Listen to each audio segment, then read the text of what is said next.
So as this is a non-irrigated vineyard, so tell me what that means to you. Okay, growing. non-irrigated means that it has the only water that these plants get is what the natural rainfall we had, what Mother Nature gave us that year.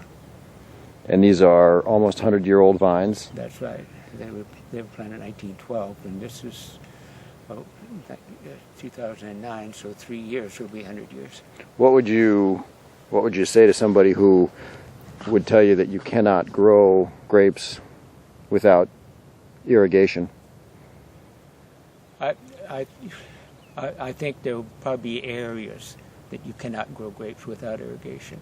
My personal feeling is that if it wasn't for the economic factor of living and growing grapes in California, that probably we'd all be much better off if all the grapes were non-irrigated. Why? Because I think it would make a better product. It would limit the growth. It would limit the amount of labor that you have to designate a vineyard to keep the crop load where you want it, because normally you don't have to lighten the crop in any of the older vineyards because they don't overproduce. So overproduction is linked to some extent to irrigation? If you overproduce, I shouldn't talk from the winemaker's viewpoint because I'm not a winemaker, but I know that you can't have the quality that the winemakers are looking for today by over-irrigating. And I think we still have some of that being done. Will irrigation affect the life of vines that are being planted today? Well,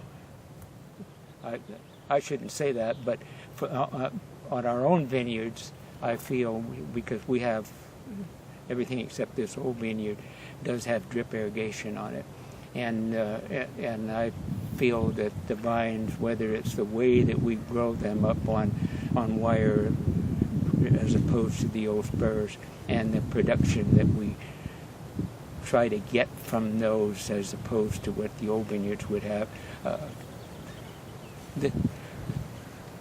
we won't ever have vines that we have planted now, that we do irrigate, that are going to live 100 years. I see a big decline after about 30 years.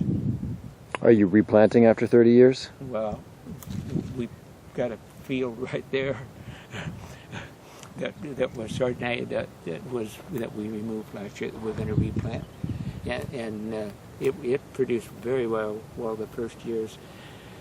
It was Chardonnay grape, and it probably produced very well for a 20-year period, and then it started declining. It declined to the point where we feel that we should replant, and we probably will replant it with a different variety.